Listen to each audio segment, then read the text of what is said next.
গ্রামীণ জীবন সত্যিই অনেক সুন্দর। আর গ্রামের মানুষগুলা তাদের তো কোনো তুলনায় হয় না। সহজ সরলভাবে নিজেরা শারীরিকভাবে অক্লান্ত পরিশ্রম করে জীবনটাকে পার করে দিচ্ছে, তাই না? হ্যালো গাইস, আসসালামু আলাইকুম। কেমন আছেন সবাই? আলহামদুলিল্লাহ আমি অনেক ভালো আছি। এই তো গ্রামে এসেই চলে এসেছি হচ্ছে যে আমাদের টালে। আমাদের জামালপুরের ভাষায় যে কোনো সবজি ক্ষেতকে বলা হয় টাল। মানে ধরেন যে কেউ একজন সবজি উঠাইতে যাবে, সবাই বলবে যে চলো টালে যাই। এই সবজি ক্ষেতকে আপনাদের এলাকায় কি নামে ডাকা হয় বা কি বলা হয় সেটা কিন্তু অবশ্যই বলে যাবেন। তো যাই হোক, এই তো গত কয়েকদিন হলো আমার মা অসুস্থতার জন্য গ্রামের বাড়িতে এসেছি। আমার মা শারীরিকভাবে অনেক অসুস্থ। আপনারা সবাই আমার মার জন্য দোয়া করবেন। প্রত্যেকটা বাবা মাই মনে হয় এরকম হয়, অনেক অসুস্থ থাকা সত্ত্বেও যখন তার সন্তানের মুখটা দেখতে পায় তখন মনে হয় যে অনেকটাই সুস্থ হয়ে যায়। এবার আমি জানি না কেন, আমি যখন বাসায় ছিলাম মা বারবার ফোন দিয়ে বলছিল যে কবে আসবা গ্রামে। আর মা এইভাবে বলছিল যে তোমার আব্বা তোমার কথা জিগাইতাছে কবে আসবা। সন্তানেরা দূরে থাকলে মনে হয় প্রত্যেকটা বাবা মায়ের মনই এরকম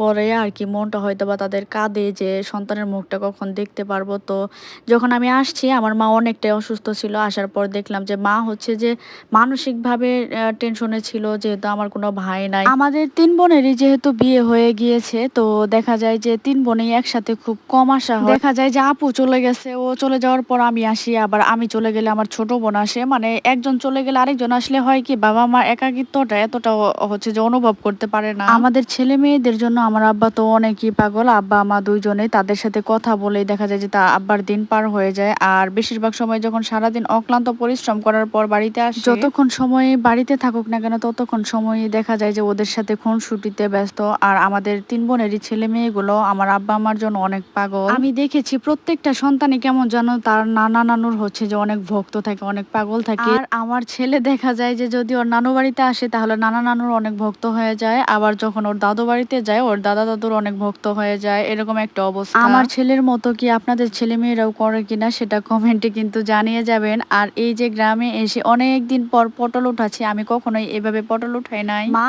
আমার সাথে এসেছিল, কিন্তু আমি মাকে বলেছি যে দাও আজকে আমি পটল উঠাই আর তুমি হচ্ছে যে মোবাইলটা ধরে থাকো। সত্যিকার অর্থে পৃথিবীতে যদি মন খুলে কারোর সাথে কথা বলা যায় সেটাই হচ্ছে মা। মায়ের তুলনা দুনিয়ার কারোর সাথেই হয় না। মা তো মাই, ভালো থাকুক পৃথিবীর সকল মা, সবার জন্য মন খুলে দোয়া করি আল্লাহ যেন পৃথিবীর প্রতিটা মাকে অনেক অনেক অনেক অনেক সুস্থ রাখেন। পটল গুলো উঠানো শেষে আমি দেখলাম যে আমাদের এই টালের একদম লাস্টের দিকে বর্ডারের দিকে কয়েকটা হচ্ছে যে ঢেঁড়স গাছ ছিল। আমি সেখান থেকে কয়েকটা ঢেঁড়স উঠিয়ে মাকে দেখাচ্ছিলাম যে দেখো মা কয়েকটা ঢেঁড়স হয়েছে। এই যে ঢেঁড়স গুলো আমি আমার হাতে নিয়ে আছি, সঙ্গে একটা পটল উঠালাম। আর গ্রামীণ জীবন এই জন্যই আমার কাছে আরো বেশি ভালো লাগে, কারণ এখানে দেখা যায় যে অনাবাদি অনেক জায়গা জমি থাকে যেখানে অনেক ধরনের শাকসবজি চাষ করা যায়। এই তো আমাদের টালের সঙ্গে হচ্ছে যে মুরগির খামার। এই তো একটা সময় আমাদের পুরা খামারটাকে আপনাদেরকে ঘুরিয়ে দেখাবো। এদিকে আমার ছেলে দেখুন কি করছে, দুষ্টু বাবাটা আমার। আমাদের এই টালের পাশে আরেকটা জমি আছে, তো সেখানে আমার আব্বা হচ্ছে যে ফুলকপি লাগাবে। তো এখানে ফুলকপি গুলোকে প্রথমে বিচি লাগিয়ে নিতে হয়, লাগানোর কতদিন পরে যেন ছোট ছোট গাছ হয়, সেগুলাকে আবার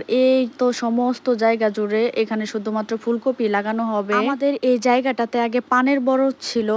রাজশাহীতে যারা থাকেন বেশিরভাগ ক্ষেত্রে রাজশাহীর মানুষ চিনবেন যে পানের বরজ কাকে বলে। যেখানে অনেকগুলা পানের গাছ লাগানো হয় সেটাকে পানের বরজ বলে, আবার অনেকেই তো পানের বড়ও বলে। আর এই তো এই জায়গাটার সঙ্গে হচ্ছে যে আমাদের মুরগির খামার। মুরগির খামারের এই পাশে হচ্ছে যে আমার আব্বা প্রত্যেক বছরই দেখা যায় যে ফুলকপির গাছ লাগায়, আর ওই পাশে লাগায় হচ্ছে যে পটল, ধুন্দল, আবার সিম গাছ। এখন যেহেতু পটল অথবা ধুন্দলের শেষ সময়, তো ওই পাশে এখন সিমের গাছ উঠানো হচ্ছে। তো বাড়িতে আসার পর মা হচ্ছে যে রান্না বসায় দিছে। আমাদের যেহেতু দুইটা ফার্ম, দুইটা ফার্মে হচ্ছে যে কর্মচারী থাকে দুইজন, আর আমরা যখন না থাকি তারপরও দেখা যায় যে চারজন ফ্যামিলির সদস্য, একদম নিজের ফ্যামিলির মতোই তারা থাকে। গ্রামের এই চুলাগুলা কিন্তু ভীষণ সুন্দর, দেখুন এখান দিয়ে জাল দেওয়া হচ্ছে আর দুই চুলাতে আগুন চলে যাচ্ছে। এখানে ভিতর দিয়ে হচ্ছে যে ছিদ্র করা আছে। আমি মাকে বললাম যে মা তুমি সরো, আমি একটু জাল দেই, কারণ এরকম মচমচে পাতা দিয়ে জাল দেওয়ার কিন্তু মজাই আলাদা। আর মাটির চুলার এরকম রান্না কতটা মজার সেটা তো আপনারা জানেনই। আর এখানে ধুন্দল গুলাকে হচ্ছে যে সুলিয়া নেওয়া হয়েছে, এগুলাকে ভর্তা করা হবে। এরকম কচি ধুন্দল ভর্তা কিন্তু বেশ মজা লাগে, আমার তো খুবই পছন্দ। আপনারা এভাবে খেতে কে কে পছন্দ করেন সেটা কিন্তু অবশ্যই কমেন্ট বক্সে জানিয়ে যাবেন। গ্রাম হোক আর শহর হোক, সকালবেলার খাবারে যদি ভর্তা ভাজি হয় তাহলে সেটাই কিন্তু সব থেকে বেটার হয়। আমার কাছে সকাল সকাল ভর্তা ভাজিটাই তো খুবই পছন্দ। আপনাদের কাছে কেমন লাগে সেটা কিন্তু কমেন্ট বক্সে অবশ্যই জানিয়ে যাবেন। আর এই যে দেখুন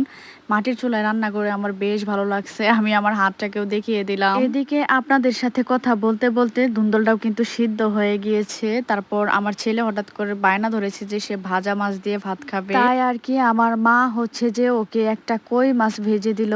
তো ওর হচ্ছে যে বাড়িতে আসলে যে কোনো বায়না ওর নানুর কাছেই ধরে। আর গ্রামে যেহেতু ফল ফ্রুটের কোনো অভাব নেই, আনাচে কানাচে কিন্তু অনেক ধরনের ফলের গাছ পাওয়া যায়। এই তো আমড়াটাকে আমি খেয়ে ছুলিয়ে নিচ্ছিলাম। তো সকাল সকাল খাওয়া দাওয়ার পরে আমাদের হচ্ছে যে বাথরুমের কাজ করা হচ্ছে, বাথরুমে টাইলস লাগানো হচ্ছে। তো এর জন্য লোক এসেছে। টাইলস লাগানোর কারণে বাথরুমের বেসিনটা খুলে রাখা হয়েছিল, তো পরবর্তীতে আবারও তারা লাগিয়ে দেয় এসে। তো যাই হোক, এক সময় আমাদের এই জায়গাটা পুরোটাই আপনাদেরকে ঘুরিয়ে ঘুরিয়ে দেখাবো। গ্রামের মানুষদের আসলে কাজের কোনো শেষ নাই, একটার পর একটা কাজ থেকেই যায়। তারা হচ্ছে যে একটা কাজ শেষ করছে আবার আরেকটা কাজ এসে হাজির। তো আজকে যেহেতু আমাদের টাল থেকে ধুন্দল উঠিয়ে আনা হয়েছে, তো ম্যাক্সিমাম হচ্ছে যে রেসিপিগুলো ধুন্দল দিয়েই করা হয়েছে। সকালবেলা হচ্ছে যে ধুন্দল ভর্তা করা হয়েছিল, ডিম বয়েল করা হয়েছিল, রাতের তরকারিও ছিল। আর এখন এই তো কই মাছ রান্না করবে।